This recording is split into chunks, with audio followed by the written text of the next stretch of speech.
welcome to Media Strikes Back. We have a very, very special show for you tonight. On the show, we have the band Way With Words, and we also have a very special artist, JMUNZ. He is absolutely amazing. We also go and visit the Salvation Army pop-up store. And say it, it's exciting. I'm scared. And we're going to go chat to Jessica Isgro. Yes. So what have you been doing, Joanna? I've been doing lots of shopping actually. I know, I love Shopping. the top. Yeah, you know, it's time for some colour. It is time for some colour. Lots of the stores and places that have colour. Well, you know, it can get a bit dreary and dark these days, so you just need to colour it up and add some pop and some punch with some pastels. I love that. Well, you've got pop And punch. some punch and some pastels. You've got pop punch pastel pink polka dot. Well, they're not pink polka dots, they are white polka dots, so I'm worried you're a bit colourblind, but that's okay. It was the pink lips that I was getting at, sorry. Pink lips, pink earrings, and little roses. That's my hint of colour for today. Gosh, aren't the Media Strikes Back crew so well dressed and put together? I'm still laughing at the pop and punch, the pastels. There's So, more where that came from. I'm sure there is. You know, you could say I've got a way with words, Kim. I'll tell you what, that leads us on to our next segment. We talk to a back a way with words. I fell for it. 1, 2, 3, 4, 5, 6. How'd you come up with the name Way With Words? Basically, when we first started, Joey came to the band. We had an old name in an old band, but we needed a new start, so we started trying to come up with new names. We were going through books. Sam, our bass player, in the end was just opening up to a random page with his eyes closed and pointing at the page. He'd open it, read the word, and see if it was a good band name. Clearly went through a lot, and then eventually Sam suggested Way With Words after the first few rehearsals with myself. Okay, so And then- you were the inspiration for the Way With Words, is that right? So, apparently so. Apparently so, Don't yes. want to be stealing the sunlight. Yeah, I think so, and then just stayed from there. So can you just tell us about your band? Who are you? Where do you want to start with that? That's a big question. Tough one. Yeah.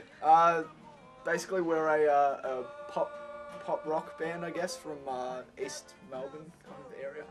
We've been playing together for I don't know, like You're 3 or 4 you're years. good with dates. You and me. 3 or 4. Like Sam's been in the band probably for about 3, 4 years. And I then think. apart from that, because we used to be under a different name, and then we changed our name and got a new singer Yeah. and kind of changed things up a little bit. And that was probably about 2 years ago. Yeah, I'd say something like that. And what about how you guys formed? Are you all living in the same area? How did you guys collaborate and meet each other? Well, me and my drummer, our drummer, Jack, who's not here today, me and him have been playing in bands like from primary school since about year 9 or year 8. Yep. And then we had like tons of band members. Then Dylan came somewhere along the way in I think year 11. Then Sam came in year 11, and then Joey came last year or the year before. I'm not quite sure. So you're new. 4 of us, yeah, pretty recent. He's the baby These of the guys, It's the baby of the band, yeah. indeed. 4 of us went to the same school.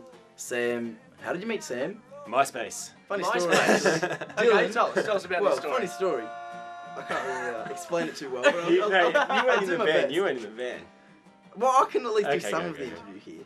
Okay, well, Dylan searching, correct me if I'm wrong, Dylan searching for a bass player all over MySpace, sees Sam, and in Sam's display picture, there is himself and another girl. Right. Now, Dylan obviously thinks, oh, sick, a girl bassist, Sam, we're gonna get her in the van. So they organised rehearsal. So Dill was speaking to Sam for about 4 messages or so, I reckon, between them, and then I got on and started speaking and thought, hang on, Dill, this is a guy we're speaking to, and he goes, are you sure? I don't really think it is.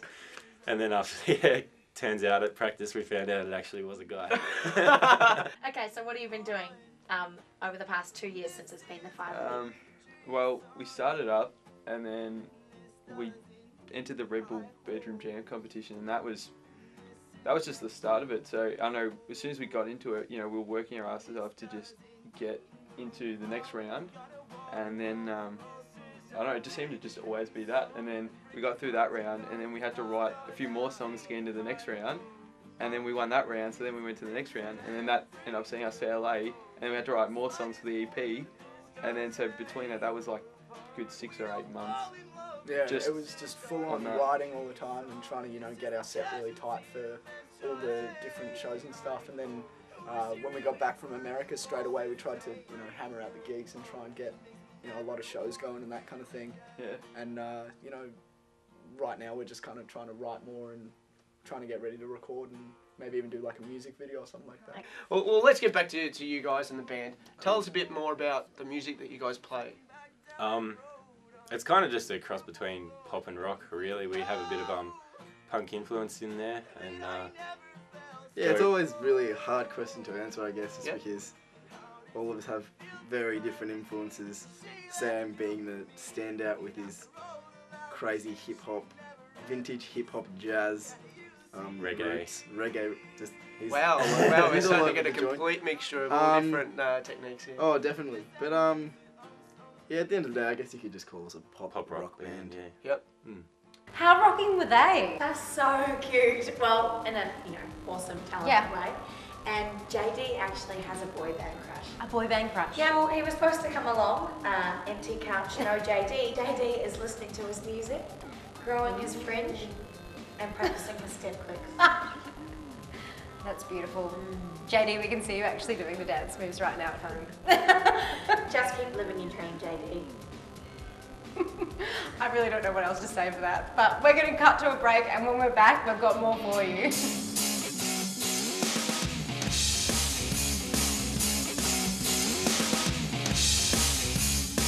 Welcome back, guys. We have Steph and Sharon joining us in the studio. How's it going?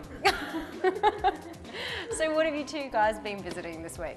We went to the Salvo pop-up shop at Pop-up Flinders shop? Street Station. Yeah, it's Tell part of me about this pop-up shop. Yeah, it's part of the Trendsetter campaign. So the Salvos are keeping up with the fashion of the pop-up phenomenon.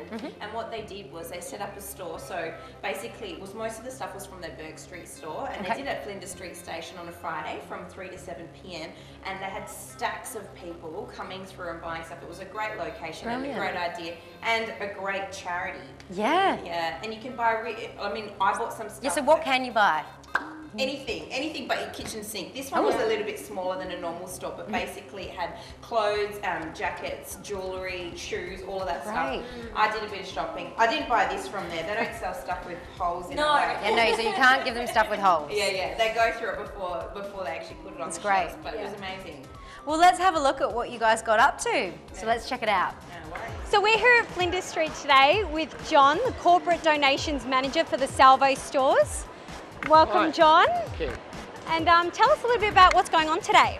Well, what we've done is we've opened up what we call a pop-up shop, and the idea of it is to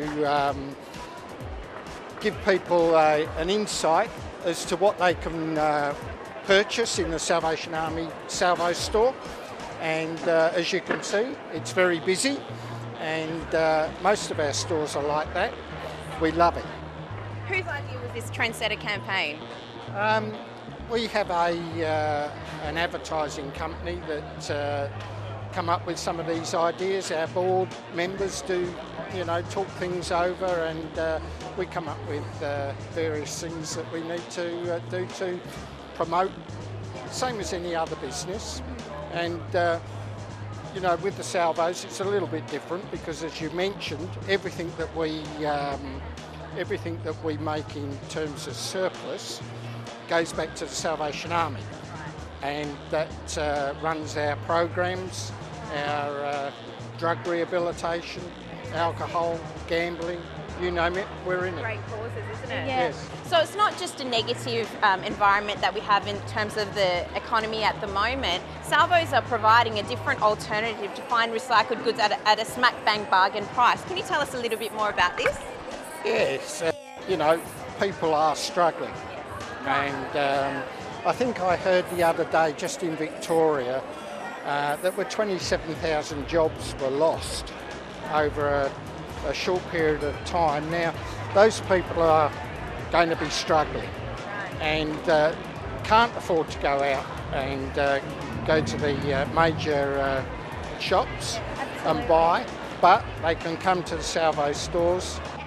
So we're with Coralie here, a shopper at the Salvo store, and here her son Spider-Man. So Coralie, how's your shopping experience today at the Salvo? Unbeatable. Unbeatable. Who cares about markets when you can help a good cause and actually get a good bargain? That's it. What did you buy today, if you don't mind me asking? I bought a necklace and I'm about to go back and get a purse as Oh, well. oh, hello guys, we're here with Mel. She's just been shopping at the Salvo's pop-up store. So Mel, tell us what you bought today. I bought this very lovely spangly cardi. Beautiful. And let me show you my shoes. Wow, good buy. And my bag. Oh, fantastic. And what did you think about the store? I thought it was great. It's I love vintage, so absolutely. to have them pop up at the train station is pretty good. Did you want to tell us a little bit about your role with the Salvation Army? Well, my role is corporate donations manager, and I spend my time talking to businesses about donating surplus stock and maybe not quite rights, and lost property, say even from Flinders Street Station, those sorts of things. And they're donations that come into our store, they get sorted and then put into stores, and we raise money that way. Do you think you guys will be running this every year now? Look, I think we'll be looking at it, and maybe we'll be doing some around various places, maybe in other states. But that's for the powers that be to decide. Well, thank you so much, John, for chatting with us today. We're going to go have a bit of a shop, me and Sharon. Yeah, we need to test the goods. Exactly, yeah. Thank you very much for talking to us. Thank you. Very much. I tell you, the Salvos are fantastic with what they do. Yeah, everybody knows who the Salvos are. They've been around since 1883, over 100 years. And everybody knows if they want a good vintage buy, just go there. But not only can you get vintage, there are so many other things that you can get from the Salvo stores. And in this economic environment, I think sometimes that's the way to go. And vintage is right in, so...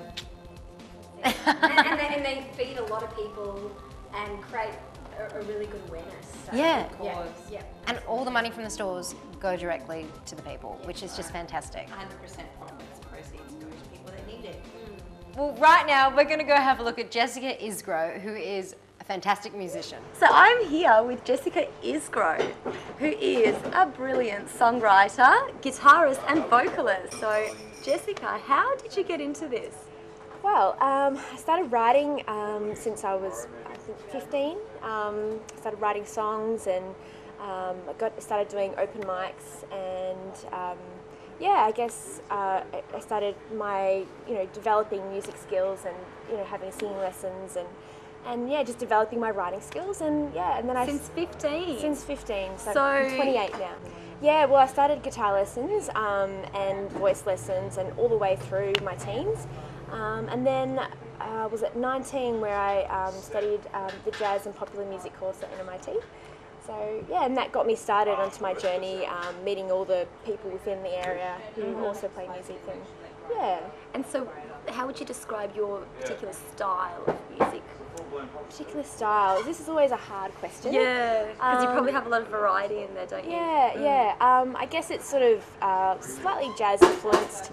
I think the other week I sort of categorised myself as indie acoustic jazz. Yeah. It sort of changes every week, doesn't it? Well, yeah.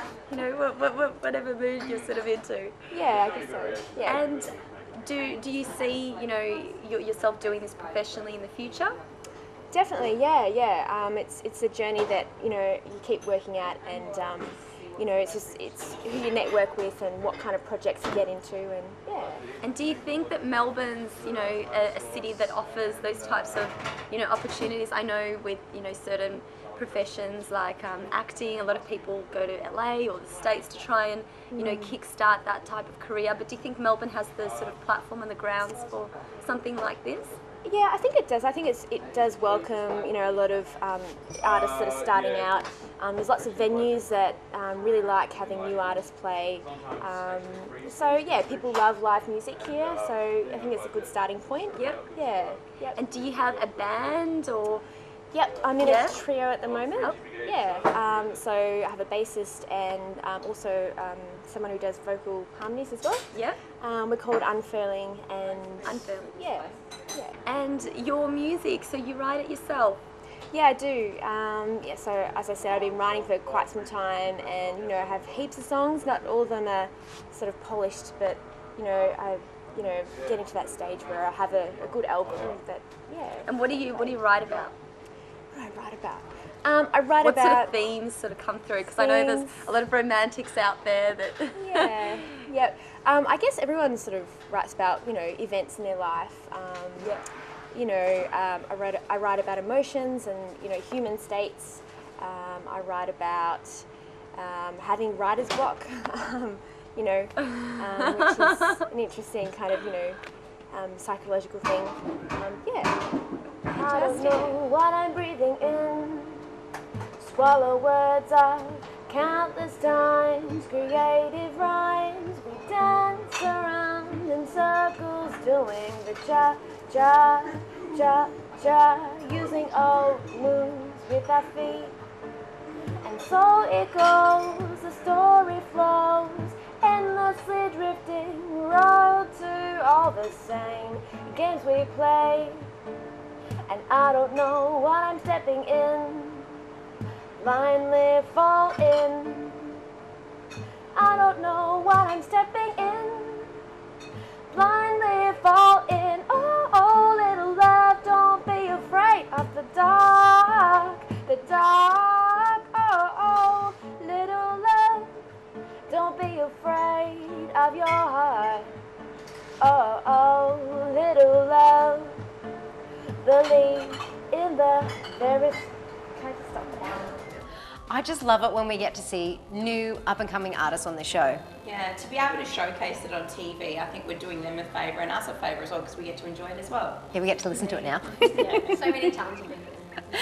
And we're going to jump to a break, so please stick around, because when we come back we have a really special artist with some amazing work. So don't go away.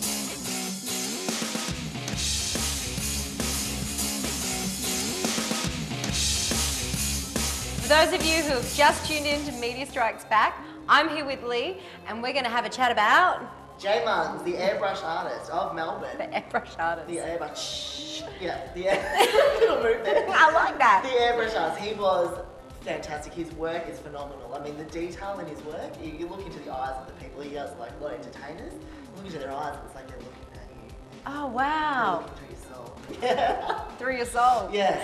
Well, that's scary. Yeah. But amazing work, and he, uses a lot of different influences. It's awesome. So amazingly talented, does these pictures, does everything else as well? Yeah, he uses, there was this amazing picture of his daughter, so he uses a lot of his family influence and stuff, so it's really sweet. Oh, wow. He brings all that into his work. Well, I can't wait. Yeah. So let's have a look at him, and then we'll come back and have a chat.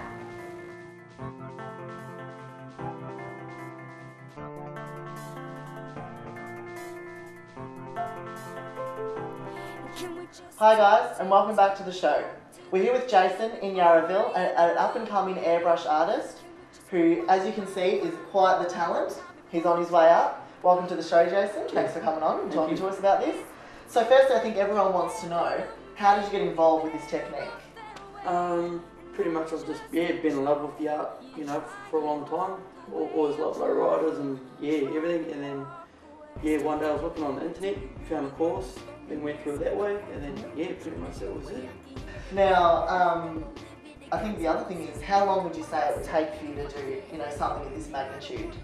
Depends, like this one here took 20 hours, but should have taken 16, just because the airbrush was sort of playing up. Something like this here would take me about 2 to 3 hours. So it just depends on the detail, really. Yeah. I mean, obviously each one's different. Yeah, for sure. So would you say that you draw most of your inspiration from a certain genre of celebrity, or is it just something that captures your eye? What do you look for in a subject of what you're doing? It really depends. Like this one here, it was, just through Facebook. I saw the picture and it stood out, and so I thought I'll text message him, or message him through Facebook, ask him if he'd be keen for me to draw it up, and then I've done it. And with all these other ones, like the game, he travels over here, so I thought I'd paint him. And then, yeah, it's pretty much, I don't know, just whatever ideas come into my head, I just start to paint.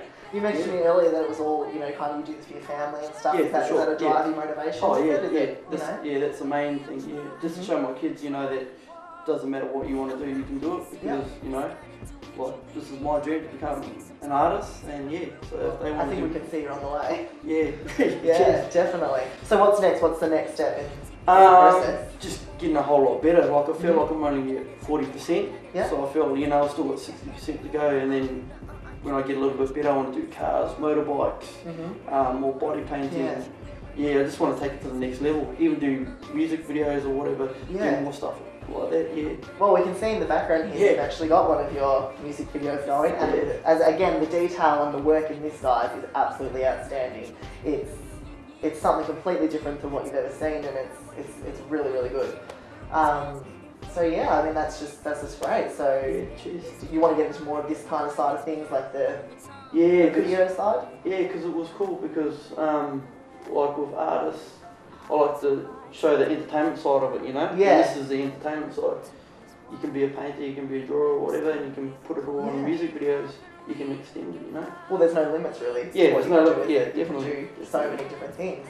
Well, thanks for coming on the show and Yeah, talking cool, to us. thank you. It was great to have you on here. Cheers. And keep an eye, guys, because you're going to see this stuff all around Melbourne, I'm sure of it. Yeah, it's just like you're looking at the real person, and then it's the picture, but it's like you're still the real person. It's amazing. Yeah, the tools that he uses is just, the hours it must take, I can't fathom. So inspirational. And now tell me about the special thing that I hear that he's going to do for... He has indeed. He's created a special limited edition piece of artwork to give away on our show. Wow. And you can find more about brand new exclusive piece of work. Yeah, just for us. So we should feel very privileged. You should feel very privileged. Yes, you've got the chance to win it. Yes. We can't win it, but you can. Yes. So head to our website, mediastrikes.com. Oh, wow. Yeah, make sure you're in the winning for this because it's fabulous. Fantastic. Everyone should have one. Yeah, everyone should have one. I want one. We want one. All right, well, that's a wrap for the show tonight. Jump online, www.mediastrikes.com for your chance to win one of his amazing artworks, and we will see you next week. Bye.